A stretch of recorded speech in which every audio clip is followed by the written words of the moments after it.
What's up everyone? Corner Vlog TV. So for today's video, pag-uusapan natin itong binili kong product. Ayan, aloe vera soothing gel. So mag-isang buwan na rin ako gumamit na to guys. So ito yung unang binili ko and paubos na din siya. So sa mga nagtatanong kung saan ko siya mabibili natin siya sa Watsons. Nabibili po siya sa Watsons. Ayan. So, dahil usong-uso na din ito and trending na din ito guys, I'm sure na maraming gumagawa na ito and maraming na din mga fake. So, sa Watsons, nakaka-sure ka na original yung mabibili mo. Para sa araw na ito, i-share ko sa inyo kung anong benefits nito guys. So, hindi lang siya sa mukha. Marami siyang pwedeng gawin. Ayan. So, i-share ko sa inyo yan. So, itong aloe vera gel, ginamit ko ito as moisturizer sa gabi. Nagawa ko, pag hilamos ko sa gabi, then, tapos, facial cleanser, and eto. Bubuksan ko muna. Bubuksan ko siya. Ayan. So, ayan guys. Ang masasabi ko lang talaga is, kung bibili kayo guys, sana sa Watsons lang kayo bumili. Meron naman siya sa, sa mga online. Bibili mo din naman siya sa online. So, ayan siya. So, ito yung magiging niya. Ito yung actually hindi ko naman siya talaga nagagamit guys eh. So buksan natin siya. Mabango siya, syempre. Mabango siya guys and ito na yun siya.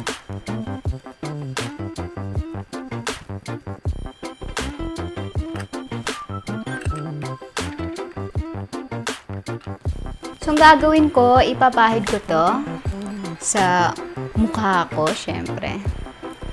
So, ayan.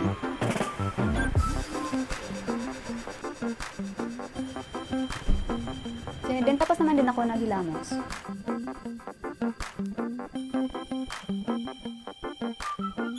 So, nilagay ko siya galing sa ref, guys.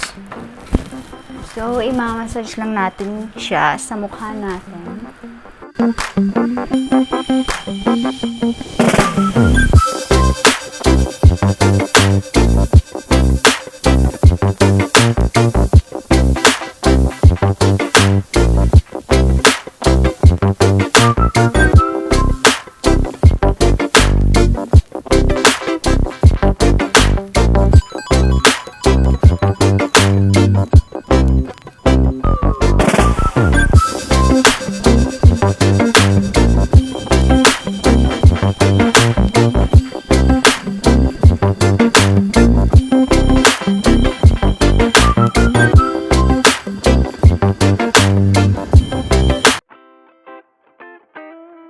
So, yun guys, tapos ko maghilamos, hindi na ako gumamit ng facial cleanser kasi sa gabi ko na lang siya ginagamit. So, sabi nga nila guys, ang lakas daw makaka-glass skin itong aloe vera. So, ayan, napansin nyo. Guys, ito yung likod niya. Ayan. Pakita ko sa inyo yung likod niya.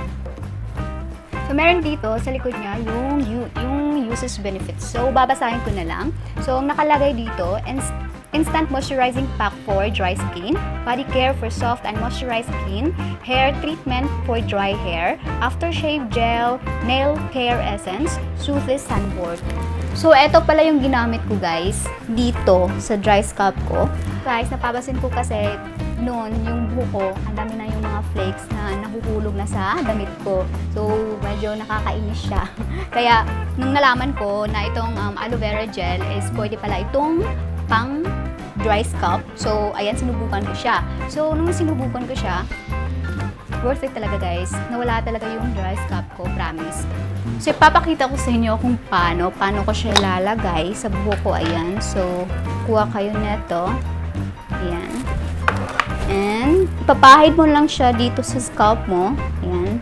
Ma-massage mo siya guys, 30 minutes. So, after 30 minutes, pwede ka nang maligo. So, ang nakalagay din dito guys is soothes sunburns. Ito sa mga sunburns, hindi natin maiwasan na mababad tayo sa init ng araw. So, kung feel di mo na medyo mahapdi na yung katawan mo, pwede din siya itong ipahid. So, kung meron ka neto sa bahay, pwede mo yung pahiran yung sunburn mo. lalabas ka ng bahay, pwede mo siyang gamitin. And then, huwag mo din kalimutan gumamit ng sunscreen.